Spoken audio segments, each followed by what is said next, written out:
c'est simple, c'est simplement, on pourrait appeler ça de la captatromancie, c'est-à-dire une mancie divinatoire faite par l'eau, et en fait qui nous met en relation avec un monde aquatique qu'on appelle les ondines. Et bien entendu, comme les anciens cherchaient à travers la magie chamanique pour les fées, eh bien, ils avaient une relation avec les ondines. Et à ce moment-là, il était chevauché par la fée, et c'est elle qui lui donnait son instructrice sur le plan invisible. Seulement, quand on était chevauché par la fée, au début, ça commence par la folie. Il y a vraiment une période où il devient complètement fou, et il va errer comme ça, comme un fou dans la forêt, etc. Et ensuite, il va intégrer la fée en lui, et les pouvoirs spirituels de la fée. Voilà, d'où le fait.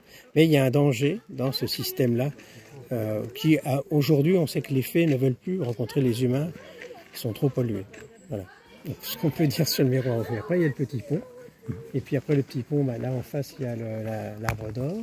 Et ensuite, il y a la montée là-haut, jusqu'à la crête du dragon, où on faisait les rites. Il y a deux types de rites. Il y avait un chemin par là et un chemin par là. Donc, il faut faire les deux chemins pour voir où étaient à peu près les rites qui étaient faits dans la forêt elle-même. Voilà. Mais c'est sur la montagne où on allait.